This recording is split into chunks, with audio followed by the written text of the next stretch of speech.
In the last year, we started creating an internal video space. We started off by something that I'm proud of because I created it, called The River, which had a kind of multiple meanings, which was really IBMers shoot their own video and upload it behind the firewall so any IBMer can see it. The whole idea behind this is, again, we're a company of 350,000 people. It's a monster. But one of the big objectives is to make IBM smaller. How can you humanize the work and broadcast the work that people are doing around the globe and make it interesting and really, again, make the company smaller and people see the innovations that are being worked on all around the world? Video is a great way to do that. So we have people uploading their videos, just shooting themselves, talking about their latest project. Again, people are seeing that and they're commenting. It's been really dynamic. We've evolved our video platform to really kind of get even more robust. So now videos are being uploaded, they're being tagged. We've created a platform where people can, what we call media library. Anyone can upload behind the firewall audio, video, their blogs. They get their own space. It all has an RSS feed, which is essentially a way to notify that content has been updated, so you can subscribe to any IBMer's content. It's been amazing, and it's really the most dynamic use of new media at IBM is inside of IBM, and it's really changed the culture of the company, I think, in just a lot of ways. So inside IBM, just to sum up what we're talking about, our internal new media goals are this. Above all, collaboration. We need these brilliant technologists of IBM to talk to each other, to work with each other. Social networking, to make these contacts so going forward people know where to turn if they have questions. To find who are our subject matter experts. It comes from that quote from General Cartwright, which is, probably the biggest experts at IBM aren't the ones with VPs next to their titles. They're pretty good. But they're the ones that are just out there in the trenches, working with clients, working with each other, working in the research labs. They're the ones that you want to be able to surface. New media is the best way to surface them, and then actually, from a practical standpoint, make use of them from a PR and from other standpoint, but just really get them out there. And people's careers have been built on some of the work they've done just by blogging about the work they're doing. Of course, socialization and community building, and make IBM smaller, as I said. It's been an enormous goal. Now, I want to talk just real quickly about a case study. There's a lot of ways that we are using new media outside of IBM. To start off by saying there is no IBM blog. That was a strategic decision that we made early on, which is IBM is in so many different businesses and in so many different fields. To have an IBM blog really didn't seem practical. What we thought that was really better for our objectives is to encourage IBMers to blog about the work that they're doing externally. And a case study that I think is really interesting is what's happened in our mainframe business. The mainframe is a classical technology that's been revitalized and refreshed. In the early part of this decade, it kind of fell out of favor for a while we were kind of changing platforms. But yet at the same time, it's an incredibly important driver of the business in terms of the profit it brings in.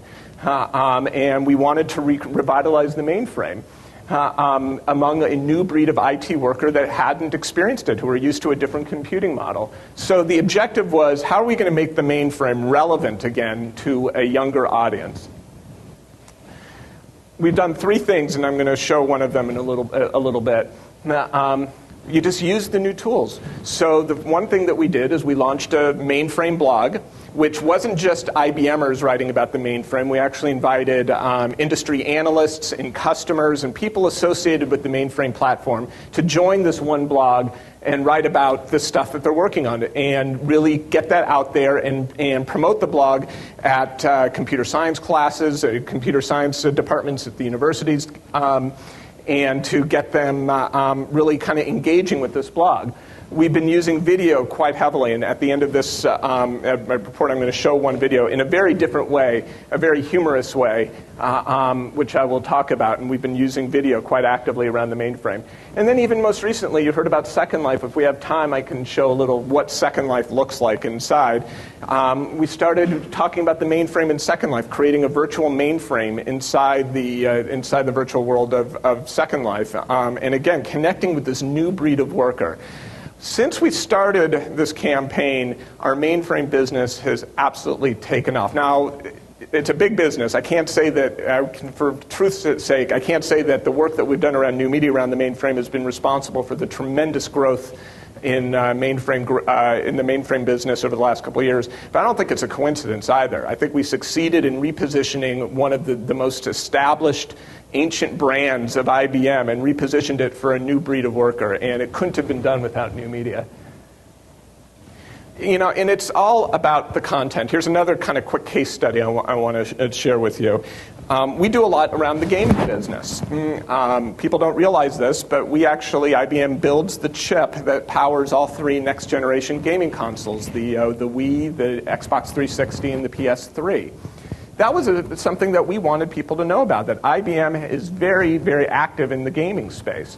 And at the same time, we're doing some really fascinating things around visualization, et cetera. We wanted people to know about some of the great technology we're doing in the gaming space.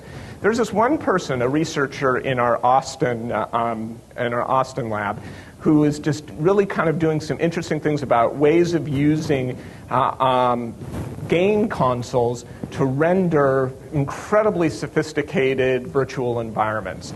You know, he's just a very well respected inside IBM, but very well buried in the corporation. But he had something interesting to say. So he blogs about this, and we have a blog called Game Tomorrow, which is about the science and future of gaming. And on Game Tomorrow, he talked about this technology he was working on that networks gaming consoles. And he was just writing about this idea. And then he also produced a video around it, which he sort of demoed this concept. That blog post in that demo got what's called Slashdotted, which is a big message board for the technology community.